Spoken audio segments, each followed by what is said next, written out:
Hello, this is Brave Sir Robin coming to you from Parts Unknown. Here today to talk about another wrestling event. I've got Pro Wrestling Ohio's Wrestleution 4 Overdrive. It's an iPay-per-view that I checked out this past August and I've since bought it in the Blu-ray. So let's check out the event and see how good it was. So before the matches start, we get some pre-taped promos from earlier in the day before the event, which show Marion Fontaine and Brody Lee arriving to the event because they're in the main event of the show. I thought this was funny because when I watched this live on iPay-per-view, there were no actual promos during the live show. They just do a lot of like crowd shots or just have the announcers talking and recapping. So they obviously just added them in post-production. But adding in the promos was definitely an improvement. It was really needed.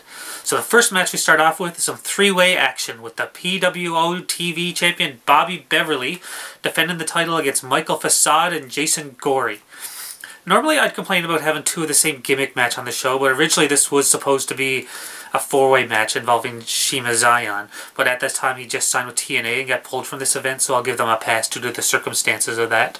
They call the match a three-way dance, but it's still only one fall to the finish. Come on now, everybody knows the difference between a three-way dance and a triple threat match is that a three-way dance takes 2 pinfalls to win. It's a good opener though, it's pretty exciting. In commentary, they give a good recap of who the three wrestlers are, and for those of us who are not familiar with them, which is nice. I do have one minor nitpick about the match though. At one point, Gorey and Beverly are outside of the ring, and Facade dives onto them with a springboard dive. But then both Beverly and Gorey clearly shake his hand afterwards, and it's supposed to be selling. They're like lying there, they just like reach over and like, you know, just looked really out of place. The camera was pointing right at it, and they're supposed to be unconscious, or hurt at least. Not doing that.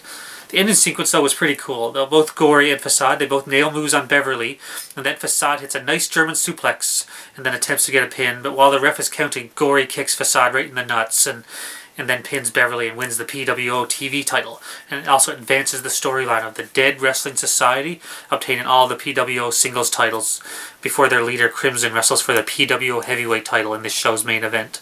Plus it also advances how many times Facade has attempted to win the TV title and just keeps coming up short. It's a fun match that told the stories and it really served its purpose. So now we have a match for the PWO WrestleRama Trophy, which Ben Fruth is holding, or he is the rightful holder, but Bobby Shields has apparently stolen the trophy from him. That's classic wrestling storyline 101 right there.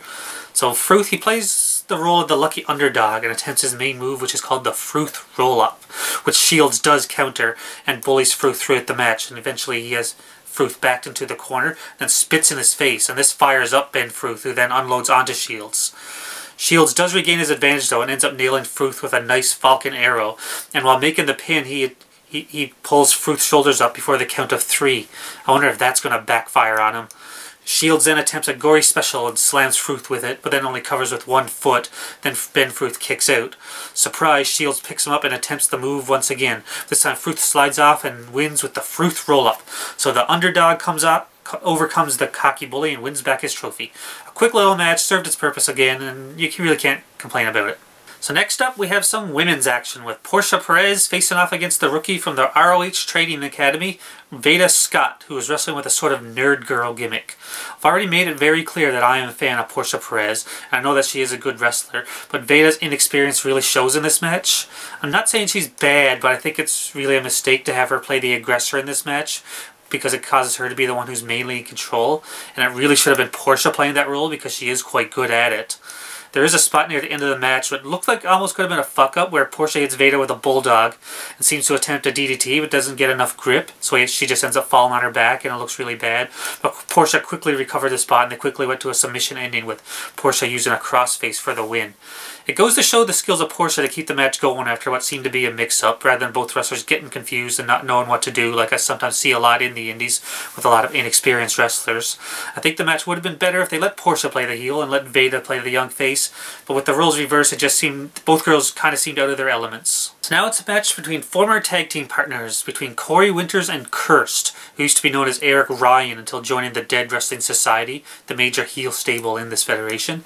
It's a real quick match really, not much to write home about, but the two do wrestle well. It just seemed like Cursed was never in any danger of losing, and he wins the match after a double stomp off the top rope, which he calls the Blessing. Just another match, just like the first one tonight, that just advances the dominance of the Dead Wrestling Society, and they end up going 2-0 for the night. So now it's time for one of the heavily hyped feature matches of this event, the Full Circle 3-Way match, which is named that because it involves the first 3 PWO champions, Johnny Gargano, Matt Cross, and Josh Prohibition. There's a lot of history leading into this match, and they do an awesome job explaining that through the commentary and with the video package that they show before the match starts. And it is cool that they establish that there is something at stake in this match. All 3 guys are putting on a great show in this match. Johnny Gargano is an up-and-comer in the indie scene and looking to impress. Prohibition has wrestled his first match in a couple years and seems to have not lost a step at all. And Matt Cross seems like he's really trying to improve his reputation after his then recent run on WWE's Tough Enough. There are a lot of great spots and moments too many to really name, but I highly recommend checking out this match. It is very good. It's very exciting and it never gets dull, and the guys pull out some very innovative spots. And it ends with a very exciting spot which looks like it could have been scary for Gargano, who was dropped on his head through a table by Prohibition, and while both guys are lying down, Matt Cross nails a really nice looking shooting star press onto both guys and gets the pin by pinning Gargano. The announcers then hammer the point home by saying Matt Cross has proved his critics wrong and how Matt Cross is tough enough. But sadly, I don't think anybody who was behind his elimination from Tough Enough would have been watching this event. Plus, as good as this match was, the 3 would not be having this type of match in the WWE because they'd not be given the time and neither would be allowed to do the high spots that they were doing in this match. But like I said, the match was very good, and if you're going to check out this disc, this is the best reason to do so, is to check out this one match. So now we get some more promos, which leads to the 4-team elimination match for the PWO Tag Team Championships. The teams are the Sons of Michigan, Benjamin Boone and Nate Manson, who spells his name N8. The team of Aeroform, Flip Kendrick and Lewis Linden. The Homeless Handicap Connection with Gregory Iron and Hobo Joe. And the team of Brian Bender and Brian Castle, who don't get a name. Brian Castle spends a lot of time in the ring pretty early part of this match and plays the role of the lovable goof. And we get one of those spots where he hip tosses every one of his opponents, then he hip tosses his own partner, and then hip tosses the referee. And then when the referee is chewing him out for it, Nate rushes him and gets hip tossed by the referee. So a little bit of comedy to start off the match, but they don't go overboard with it at least. But it ends up backfiring as well, as Castle attempts an airplane spin on Gregory Iron, hits his own partner and gets rolled up and pinned by Iron. And while Iron is in the ring, the commentator Aaron McGuire jokes about him using closed fist. Gregory Iron, of course, is the wrestler who's been getting his name out there ever since being endorsed by CM Punk and is wrestling with cerebral palsy. And it comes down to Aeroform and Sons of Michigan being the last 2 teams left. And Aeroform has the Sons on the defense, but when Kendrick attempts a flying crossbody, Boone reverses and holds onto the tights for the win, and they retain their championships. It's a decent 4-way match. All teams were pretty good, and the Sons of Michigan ended up looking good in victory as well, even with their cheating. So now we have the Old School Challenge, as totally 80s Nicky Valentino faces off against the legendary Tito Santana, who I shouldn't have to introduce. I never thought I'd be buying a Blu-ray of an event from 2011 and see a new Tito Santana match on it. The story here involves the young Punk calling out the legends and claiming to be better than them. This ends up facing Tito, who is trying to defend the honor of the wrestlers from his era. It's a lot of stalling, but I guess it's to cover up Tito's limitations. Though the guy is still in pretty good shape, he's not as quick as he used to be. The match is pretty slow, especially compared to everything else from this event. Valentino gets a bit cocky before attempting a figure 4, but Tito reverses and rolls him up and gets the pin. Not great, but nothing that takes away from the rest of the event also. So now in a match for the PWO Championship, we have the champion Jason Bane versus Crimson. But not the same Crimson from TNA, obviously. This guy spells it with a K. Crimson is the leader of the Dead Wrestling Society, who up until now has won all their matches tonight, so the suspense has been built before he faces off against the champion, and the challenger is made to look like a real threat. The two do have a pretty decent brawl, and they brawl through the crowd and up to the upper seats of the arena and even back to the ring again. Crimson is backing off, but then Kirst and Jason Gorey make their way to the ring to interfere on his behalf, but all is legal, seeing this is a no DQ match. Bane is able to fight them off at least, and a double team attempt backfires as Crimson ends up smashing a mirror over Kirst, which was intended for Bane, who moved at the last second. This leaves broken glass in the ring and slices up the backs of both guys. This is made even worse when Crimson brings thumbtacks into the rings. Everybody knows the rules involving thumbtacks in wrestling, where the person who brings them into the ring is more often going to be the guy that ends up going on to them. Then this match is no exception, of course, as Bane nails Crimson with a spine buster onto them, and then gets the pin after a lariat called the Bane line. A good hardcore match, which is hard to pull off, and it really made Bane look like a dominant champion fighting off the entire Dead Wrestling Society. And it doesn't look really contrived like when John Cena fights off 20 guys. It actually looked pretty good. Looks like he outsmarted them and they actually overcame with the win. So now here's the main event. We had an almost kind of a wrestler dream feud which stemmed from Marion Fontaine taking exceptions to internet journalist Justin LaBar writing a bad review about him in his column. This leads to Justin LaBar getting beat down and getting help from Aaron Draven and Kevin Nash, who are now facing the team of Marion Fontaine and Brody Lee. When the match starts, we get a few smartasses in the crowd yelling shit out at Nash, trying to heckle him with you held down Chris Jericho and you killed WCW.